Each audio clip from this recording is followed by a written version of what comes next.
दिव्या की गुजरने के बाद कोशिश तो मेरी हमेशा यही रही है कि मैं दोनों बच्चों को कभी भी माँ की कमी महसूस न होने दूं।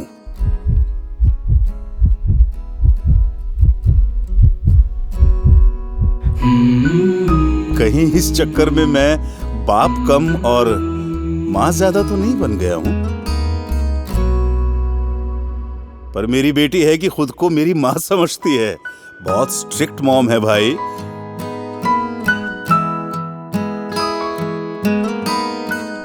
बचपन में मेरा सपना था कि मैं बड़ा होकर एयरफोर्स ज्वाइन करूं, लेकिन जिंदगी भर पिताजी का बिजनेस ही संभालता रह गया। मगर अपने बच्चों के लिए मेरा कोई सपना नहीं है। मैं बस उनका सपना अपनी आंखों में देखना चाहता हूं। दोनों बच्चे एस्ट्रोनॉट, अंतरिक्ष यात्री बनना चाहते हैं। सपने चाहे कुछ भी हों, इंसान को सबसे पहले स्वस्थ और तंदुरुस्त होना चाहिए।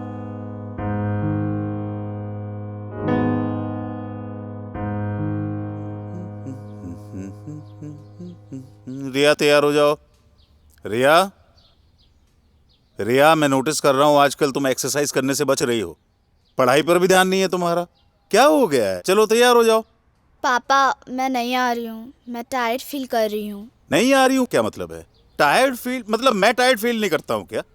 घर से ऑफिस तक काम करता हूँ तुम दोनों के लिए। कम ऑन रिया, सपने पूरे करने के लिए उसे जीना पड़ता है, मेहनत करनी पड़ती है, सेक्रीफाइस करने पड़ते हैं। ठीक है, मत आओ। अरे ओह गॉड।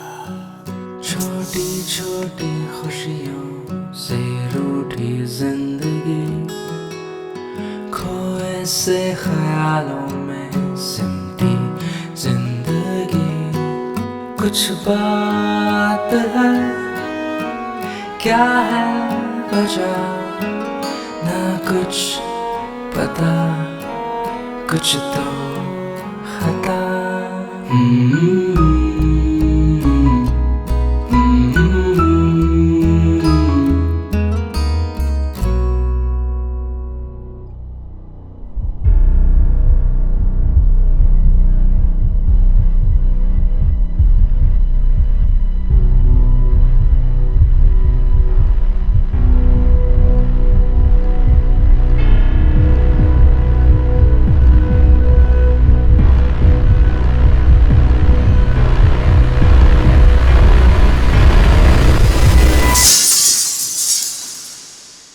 दिव्या, लगता है हमारी रिया बड़ी हो गई है। वो मुझसे कुछ कहना चाहती है लेकिन मैं समझ ही नहीं पा रहा हूं। तुम भी नहीं हो। वो हमेशा थकी थकी रहती है, पता नहीं क्यों। क्यों? क्योंकि शी इज लैकिंग न्यूट्रिशन। रिया में पोषक तत्वों की कमी है। लेकिन दोनों भाई बहन तकरीबन एक ही उम्र के हैं, एक जैसा खाना खाते हैं, तो फिर लड़का स्वस्थ है, लड़की इतनी कमजोर क्यों है? क्योंकि इस उम्र में लड़कियों का मेंस्ट्रुअल साइकिल शुरू हो जाता है। लड़कों को ये समस्या नहीं होती।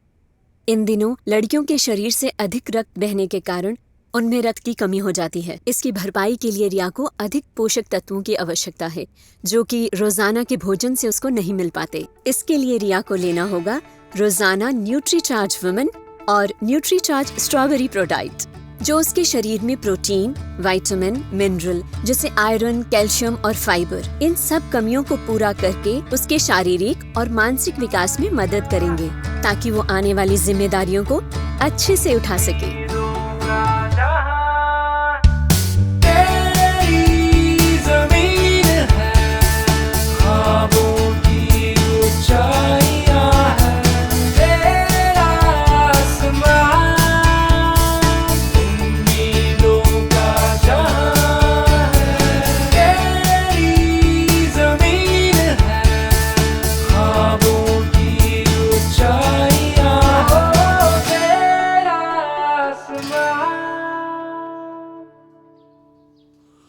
ये क्या? आपने आज भी अपने चश्मे का फ्रेम नहीं बदला? पापा, आप आज भी ब्रेकफास्ट करना भूल गए थे ना? क्या देखा? पापा, आप हमेशा कहते हो ना कि आप अपनी आंखों में हमारा सपना देखना पसंद करते हो, लेकिन मैं आज चाहती हूँ कि आप मेरी आंखों से इस 4.5 लाख किलोमीटर की ऊंचाई से इस ब्रह्मांड को देखोगे तो इसमें सबसे खूबसूरत ग्रह है हमारी पृथ्वी, और इस पृथ्वी में सबसे खूबसूरत देश है हमारा इंडिया। और पूरे इंडिया में जो सबसे सुंदर चीज दिखाई देती है वो है मेरे पापा। आई लव यू पापा। थैंक यू पापा, मेरे सपनों को उड़ान देने के लिए। थैंक यू न्यूट्रीचार्ज, मेरे उड़ान को लगातार ताकत देने के लिए।